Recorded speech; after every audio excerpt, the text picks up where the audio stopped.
Hello friends, मैं रश्मि Gupta, astro vastu consultant. ये है कर्क राशि के जातकों की कुंडली। 10 मई से मंगलदेव जो पराक्रम के, साहस के कारक है, जिनका अग्नि तत्व होता है, 10 मई को राशि परिवर्तन करेंगे। 1:47 पर मंगल कर्क राशि में प्रवेश कर जाएंगे, जो इनकी नीच की राशि है। यहाँ यह 1 जुलाई 2023 तक रहेंगे। नीच की राशि में कोई भी ग्रह अशुभ फल देता है और मंगल अब अपनी नीच की राशि में गोचर करेंगे। मंगल आपकी कुंडली में लगन के भाव में आ जाएंगे। यहाँ यह 50 दिनों तक रहेंगे। वीडियो को अंत तक देखें, जहां मंगल के उपायों पर भी हमने चर्चा करी है। यह विश्लेषण आपकी चंद्र राशि पर आधारित है। यह है कर्क राशि के जातकों की कुंडली। मंगल का गोचर आपकी कुंडली के लगन भाव में हो रहा है।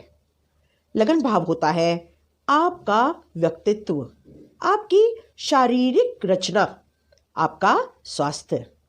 आपके स्वभाव के बारे में लगन से ही पता चलता है।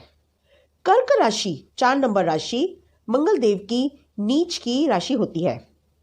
आपकी कुंडली में मंगल पंचम भाव और दशम भाव के स्वामी है।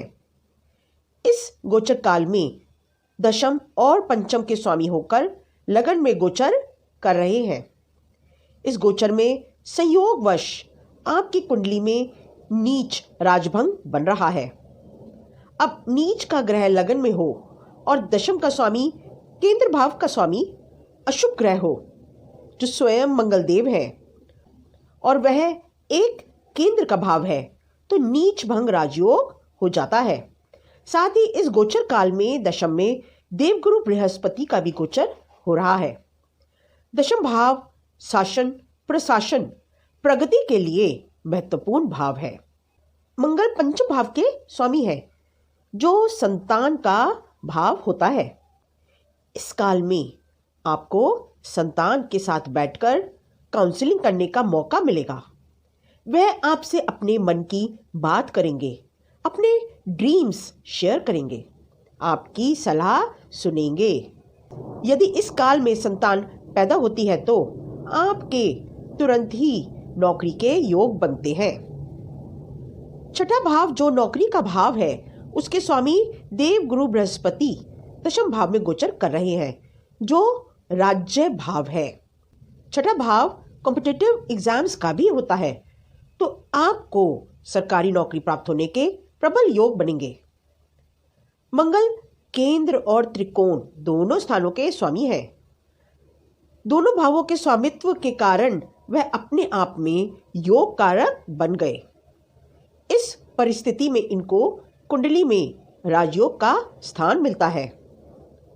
दशम भाव में देवगुरु बृहस्पति का गोचर आपके करियर स्टेटस को बूस्टअप करेगा।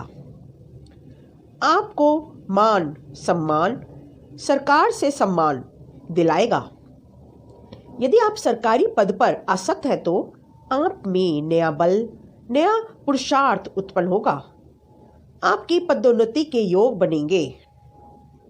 मंगल की चतुर्थ दृष्टि चतुर्थ भाव पर पड़ेगी, जहां देवगुरु बृहस्पति और राहु की दृष्टि भी पड़ रही है, तो आपकी भौतिक सुखों में वृद्धि होगी। मंगल भूमि के कारक ग्रह भी माने गए हैं, तो भूमि, भवन, प्रॉपर्टी के योग बनेंगे। अब क्योंकि राहु की भी दृष्टि चतुर्थ भाव पर पड़ेगी, मुफ्त का मकान रहने को मिलेगा। सरकारी नौकरी में मुफ्त निवास का उपयोग करने को मिलता है। नौकर चाकरों का सुख सब प्राप्त होगा। करियर में स्टेबिलिटी, सरकारी शान शौकत प्राप्त होती है। सरकारी ठेका या सरकार से धन लाभ हो सकता है। तो दशम भाव जिसके स्वामी मंगल देव है और नीच राजभंग योग बना रहे हैं, वो आपका मार्गदर्शन करेंगे। आप यदि करियर को लेकर, नौकरी को लेकर कंफ्यूज थे, आपका माइंड क्लियर होगा। आप यदि अपनी नौकरी से असंतुष्ट थे, तो अब आपका नौकरी परिवर्तन का बहुत अच्छा समय है। बेटर सैलरी की जॉब मिल सकती है, क्योंकि देवगुरु दशम में है और देवगुरु धन के कारक होते हैं।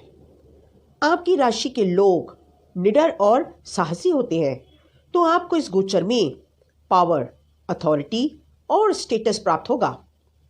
मंगल की दृष्टि सप्तम भाव पर पड़ेगी, जो दाम्पत्य सुख, लव रिलेशन, पार्टनरशिप के व्यापार का होता है। आप यदि शादीशुदा हैं तो आपका अपने गृहस्थ जीवन में बहुत अच्छा संबंध बनेगा, दाम्पत्य सुख प्राप्त होगा और आपके लव रिलेशन और मजबूत होंगे। मंगल की दृष्टि अष्टम भाव पर पड़ेगी, तो आपको उसके लाभ भी प्राप्त होंगे। अष्टम भाव गुप्त धन, गुप्त विद्याओं का होता है, तो आपको वह धन प्राप्त कराएंगे जिसमें आपका परिश्रम ना लगा हो। ज्वेलरी गिफ्ट में मिल सकती है। वसीयत या विरासत से धन लाभ, पैतृक संपत्ति प्राप्त हो सकती है। शेयर, इंश्योरेंस क्लेम, रिटायरमेंट का धन, लॉटरी से धन प्राप्त हो सकता है।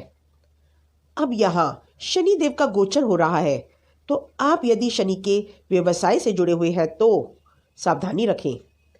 कर्क राशि के जातकों पर शनि की ढैया का भी प्रभाव है। हर कार्य की एक सीमा होती है। अचानक से मिला लाभ कभी कभी भ्रमित कर देता है, तो संभल के चलें। हमारी जानकारी देने का यही मकसद होता है कि आप पहले से ही सावधान रहें।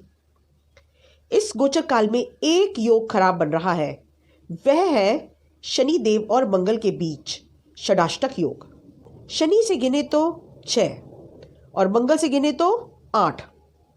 छठा भाव है रोग, ऋण, शत्रुओं का भाव और 8वां भाव होता है आकस्मिक घटनाओं का, आयु का, मृत्यु का।